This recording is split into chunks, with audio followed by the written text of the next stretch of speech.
involved is Meghan Markle in her own podcast? Hello everyone, welcome to Royal News Network. My name is Brittany, and today we're going to be talking about the indications that perhaps Meghan Markle is not as involved in her own podcast as she would like us to believe. Specifically, that she's not interviewing the experts that she's using audio clips from, and that in fact, those interviews have all been done by her producers in one form or another. And that really perhaps at the end of the day, the only thing she cares about, the only thing that she's interested in doing is the voiceover, which is very overdramatic. We have the long breathy pauses, what some people consider a darkroom sexy style voice.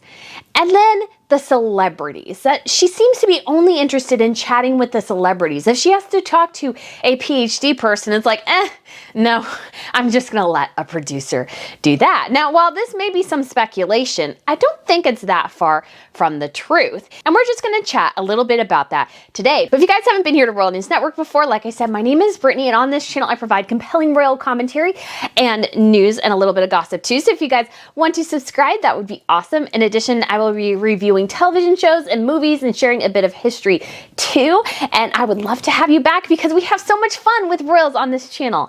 And in addition, I also have a fashion channel. So if you want to know or have a bit of a discussion about what Catherine and Camilla will be wearing for tiaras next week, because we have the South African visit, I'm planning on doing a live stream that Tuesday discussing what tiaras we may or may not see. And I already have a video up explaining some of the fun options. I would be really excited if Catherine and Camilla would bust out of the vaults, because we haven't seen them in tiaras in over 2 years. I also have a trip to England planned, and I'll put a link in the description box down below. And before we get started, I will say real quick, Catherine did a wonderful engagement today. She went to the Ukrainian Community Center in Reading, which is her hometown, basically in the UK. And so she also got thanked by the Ukrainian First Lady for going there and spending some time with the children and the families. And so it was really fantastic to see her there and just enjoying her time, because I know she really loves children. And she gave a little nod to Ukraine with her dress. So it was a navy blue with some yellow polka dots. So I thought that was lovely. In addition, it really does sound like that Harry and Meghan's reality TV show will come out in December. So People magazine has said this, and a couple others are indicating this as well. So it sounds like really it is going to come to the forefront. And I do plan on doing a whole video of the debacle where apparently Harry and Meghan kicked out their first reality TV show director, who was also a well-acclaimed director, but didn't fit their specifications for whatever reason. Nobody knows. Because they seem, even the director they have, they don't like her work, because Meghan already said, I mean, it's not what we would do.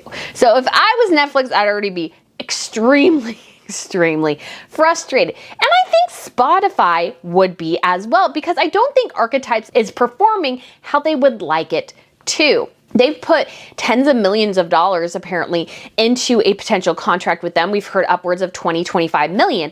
And Harry and Meghan, like everything, they generate a lot of noise because everybody is looking for the car crash mentality, but it's not really turning into revenue that way I think these companies really anticipated. So when it comes to Spotify, Meghan's series is currently ranked at number 24. And just to give you guys an indication, it's actually a green arrow, so it's actually gone up from where it was initially after her latest episode dropped. And when it comes to that episode itself, she currently is sitting at number 42, and that's a little bit of a raise. So it seems like every week that Meghan comes out with another podcast, people are both less interested and less invested in what she's talking about. And this is not a good look for Spotify, and I'm sure this is not what they want. In addition, they have at least one producer and one person who was interviewed explaining what's going on behind the scenes a bit. And to a certain extent, it doesn't sound like there's much that Meghan perhaps is doing, at least when it comes to certain guests. Talk about this Hollywood Reporter article really quick because it made me big mad. I'm a podcast producer. If you don't know me, my name is Rebecca Sananes. I I'm the executive producer and creator of Archetypes, hosted by Meghan, the Duchess of Sussex. I produced Pivot with Kara Swisher and Scott Galloway. Kara Swisher is one of the people on this list. I want to talk about this list because the 40 most powerful people in podcasting are not executives, they're not celebrity hosts, and they're not talent agents. They are the producers. Producers edit, research, write, make scripts, make the sound good, score. Everything you love about your favorite podcast is because a producer made it. And producers are being undervalued, undercredited, and underpaid. And it's making the industry boring and slow. So you heard that right. That was Meghan's producer talking about how she's doing the editing, the script writing, the research, writing questions. So the question becomes, well, then what is your talent doing? Are they just showing up and reading from a script and asking scripted questions that you've already written for them? That is something that definitely happens in the industry. I don't feel like those people are typically the ones that really grow, because for me, at least, if I was doing a podcast and let's say I had a team, well, I would appreciate somebody who's done the research and given me some of the background support that I need. I would still be the one probably fastening the question. I would say, hey, give me some of your questions. And I would, in addition, ask my own questions or maybe rewrite yours, just to try and grow and build what has already been done to make sure that it is a reflection of me.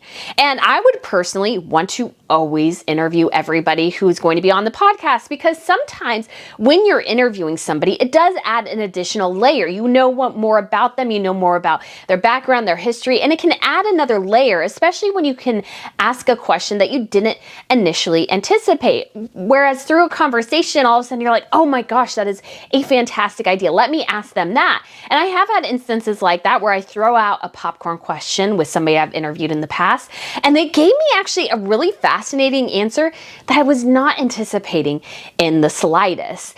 But apparently that's not the philosophy Meghan goes by, because apparently she really hasn't interviewed one of her guests. So this is what the guest wrote on Instagram. She said, this is Alison Yarrow, excited to be included in the visionary series Archetypes hosted by Meghan, the Duchess of Sussex, that aims to dissect and subvert the archetypes that hold women back. The first episode, out now, link in bio, features a timely interview with another legend, Serena Williams. Cheers to producer Farah Sahari, an excellent interviewer, and the folks at Gimlet, Spotify, who get it done. Now, this was a post originally from August, around the time Archetypes first released. And so it's something that's been brought up that people have investigated.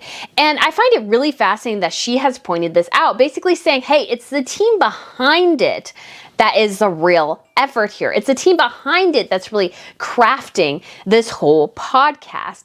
And that doesn't surprise me, because I did a little research myself. I actually copied all the transcripts of Meghan's episodes. I'm so sorry, guys. I could not listen to any of those because it's like listening to like nails on a chalkboard. It's just listening to her try to interview somebody. It's bad. She's really not a great interviewer at this point. Perhaps she'll get better. She could get better.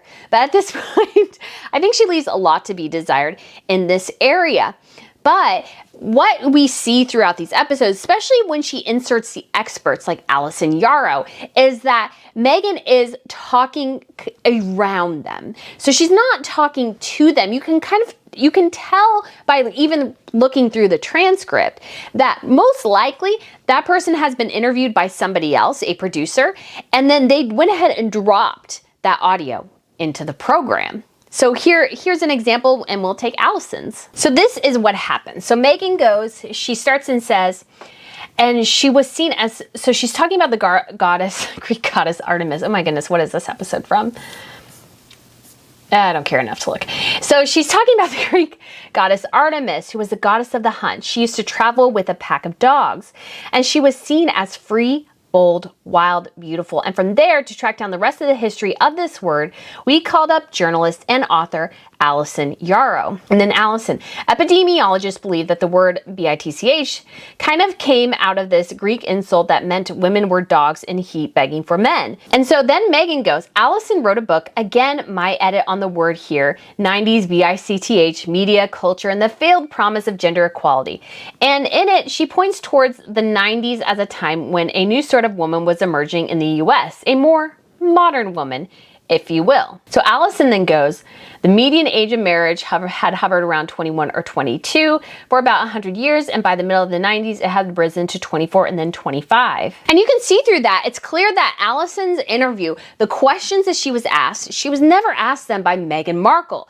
Instead, she was asked them by a producer. And then what the producer did is this producer spliced them together and fit them into Meghan's episode the way the producer thought they would work. And then they crafted a script for Meghan to read as if to a certain extent she is leaning on this person, which she really isn't, because it's the producer, the one trying to make this all work together. Now, this is all to say, Meghan could be deeply, deeply involved behind the scenes. This is just conjecture. This is just my initial thoughts. But I do find it really interesting that Allison, again, really praised the team, not Meghan, really. She praised the team around Meghan instead of Meghan herself. And I think it's clear that perhaps Meghan, again, as much as she promotes archetypes to death, that she's really not all that involved in it. And it's actually the producers making sure things actually work together. And we see these instances throughout her whole series. I actually went through every single episode transcript and pulled out those bits where it's clear that the producer is pulling stuff for Meghan to react to. Now, why would I say this is a problem? They do this sometimes in the media, is that the producer interviews somebody instead of the actual journalist, the actual reporter, the actual commentator. That does completely happen. However, I would say that Meghan is missing a key factor in the podcast if she's not really doing this, and that is gathering more information. She's letting the producers talk to people that she thinks, you know what, they have this nice information, but I don't need to talk to them. They're not worthy of my time. Instead, I'm going to talk to the celebrity. The celebrity is what matters. The celebrity is who I want to talk to. I want to talk to these other peons. They're not worth my time. And I think subconsciously, or maybe even unconsciously, that's what she's saying, that the only people worthwhile to talk to in her mind are the celebrities that she's bringing into this program, because those are the only people she really has any desire to get any information from, any enlightening, and she wants to suck up to whoever that person happens to be. If she thinks that they may benefit her somewhere down the line, she admires them, there could be a whole host of reasons. But I feel like it makes Meghan look just a bit arrogant, I feel like, to believe that, well, I don't really need to talk to the small fry. They're not worthy of my time. Just tell me who the big people are and then give me the script so I can put my flair in it. And I can do the long breathy pauses, or I can do the she does this, every once in a while, like when she laughs, she's like, all of it sounds just so contrived and fake that you could just tell she's reading from a script that was not written by her. Now, granted, again, if you have a podcast like this, you need people to help you out. No doubt about it. That's not what I'm saying. I'm not saying that she doesn't need help, that she doesn't need assistance. What I am saying is that she seems to only care about the celebrities and not really the rest of the podcast, because this whole podcast is one gigantic ego trip. Meghan is using this podcast as a launching pad to complain about her time in the British monarchy. That's what she's doing. That's all this is about, is complaining about the Brits, the royals, how she wasn't accepted in her mind the way she wanted to be. So what has she done? She's created this podcast where she can just complain about everything and try to redirect the narrative by saying, oh no, I wasn't terrible to work with. I was just particular. I wasn't demanding, I was particular. And I don't think anybody's buying it, really. And I feel like these subtle things that are coming out, I mean, I'm still surprised Rebecca's little tirade on TikTok means that she's still working with Meghan. Although I will say Rebecca's probably in the better place because she actually works at Spotify, not necessarily for for Archewell. So she's perhaps better protected, but it's really not a great look for you as a producer to go, well, I do everything. And I guess the famous person just shows up. And I'm sure in some cases that is the case, but I know I've watched the recorded screenings of, oh gosh, I can't remember his name. He played Lex Luthor on Smallville. So he does interviews with other celebrities. And you can tell, I'm sure some people have helped him out and things, but he'll sit down there and he'll talk with them for an hour. And I always feel like it's weird when Meghan first starts out with somebody. She's like, are you there? Oh, look, hi, hello. That stuff doesn't need to be in there. Cut that out. That's extraneous. We don't need to hear your initial, oh my gosh, can you hear me now? Can you hear me now? Good. That was a commercial in the United States for Verizon, or T-Mobile. I think it was T-Mobile. The guy would have his earphone. Can you hear me now? Good. That's what I feel like they always start off with. Can you hear me? And so it just makes, I feel like, it look not as polished as it should. And I feel like because Meghan is not really all that involved in curating the information and the content that goes into the podcast, that's why I feel like overproduced, because the producers are compensating for Meghan's lack of involvement, or for Meghan's just not wanting to really deal with anybody who isn't connected directly with Hollywood. And so she makes her producers do that. And the producer's like, well, let's explore this idea. Let's explore that idea. And she's like, I mean, I'm sure she has a very direct line of communication as well, because she's very demanding in particular, but I could also see her being very flaky too. What I mean by that is she has this idea and yet can't help you bring it to reality. She just wants you to do that. We saw this a bit in the royal family too. So when her initial personal assistant quit, one of the stories that came out is that Meghan had ordered one of these blankets ordered with their names embroidered on them. And this woman ordered these blankets, I'm sure, as a professional, going, well, I need to order these blankets. My boss wants these blankets. Well, the blankets weren't the thread color of red, wasn't the right red. So Meghan told her, order these blankets, order red trim, or red embroidery. So this woman ordered these blankets, ordered the red embroidery, but the explosion that went off when they weren't the right red. So this could be a sense too where there's a lot of just stress and tension trying to get these episodes together, because while Meghan gives directions, if they're not exactly specific to what her vision is, I'm sure they hear the riot act from her. In addition, again, I bet you she's not specific enough. So if they don't do it perfectly right, she gets mad, even though she probably never gave them all the information they needed to begin with. So what can we glean from this? I think there's a couple things.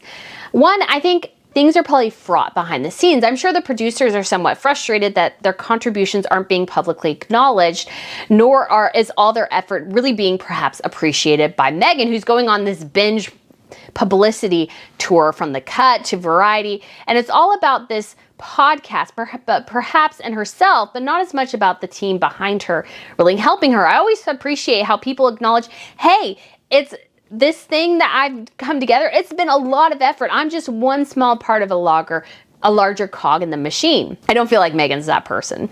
Two, I imagine that the producers are doing a lot more heavy lifting perhaps than they would like to, because if she's not contributing as much in terms of the background and what she wants to talk about, besides fueling her own ego, I bet you, much like Napoleon Bonaparte in his painting, The Coronation of Napoleon, he really originally wanted it to show him crowning himself. And the painter's like, buddy, no, we can't totally do that. So what we're going to do instead is making it look like you're crowning your wife Josephine, even though she already has a tiara on her head. So it kind of looks like you're being crowned too. That was a compromise they came up with. And I'm sure for Meghan, it's a bit like that as well. So much like the artist, I'm sure they're recognizing that Meghan wants to pull all the attention and focus to herself and her own plight. And so they have to rather force her in a way to go, okay, no, we need to bring in these experts. We need to change this up so it doesn't really sound like an entire griping session about the words you believed that were described by you in the media and how you're trying to push against them all the time. They're trying to rein her in. And I'm sure that to some extent is a bit hard, and I'm sure a bit tense. In addition, I can imagine as a producer, it would be frustrating if the person that you're helping and guiding through this process really hasn't done any of the work behind the scenes. I'm sure perhaps this happens much more than I would like to believe, because I would like to believe that most people at least have done some of their own research, have contributed and created some of their own questions for these podcasts. And so they're not just simply relying on their producers to do everything. I'm sure there are those, but I feel like those will not go as far if you don't have somebody fully invested in the topic, fully invested in trying to make this work. So you're constantly battling against yourself in a way, because you cannot get it fully to come together, because it's frustrating when you have somebody who's not in there all 100% of the time, that doesn't really want to do as much as you are doing, and you've done all this work, for example, and they just throw it out and go, no, I don't want that. Because I could totally, again, see Meghan doing that. Finally, I will say, Meghan is missing out on not talking to the experts. If she isn't, I think that shows that all she wants to do is talk to the celebrities that probably wouldn't have talked to her if she was just simply Meghan Markle and not the Duchess of Sussex. And that, I feel like, diminishes her podcast, because you do learn something talking to other people. You learn something about their lives, their history, their heritage, their family, how they came to certain things, and you can ask questions perhaps that you didn't think of asking before. And perhaps if Meghan had a vision for what that particular episode was going to be like, she could help them splice something together themselves. But it feels so overproduced, so overwrought, that it's hard to imagine that she really has all that much effort behind it. Because while this is an attempt for her to, she believes, reframe her public image, I think she's finding it perhaps more difficult than she initially thought, and that this is not going as well as she thought it would. She thought everybody would just roll over and would just be so excited to hear from Meghan Markle, the Duchess of Sussex. But as time goes on, when it's really just an entire vanity project for you, people aren't that interested. And so at the end of the day, what might happen? The producers aren't that interested. And ergo, your show just contracts all the time. So it would be interesting to see if I'm right or not. Let me know what you think in the comments down below. Do you think Meghan is fully invested in her podcast, or is it just one huge vanity project that she'll immediately drop once she's had an opportunity to address all the words that she feels like people called her while she was a royal and beyond? Well, guys, let me know what you think, and I look forward to seeing you again very, very soon. Bye.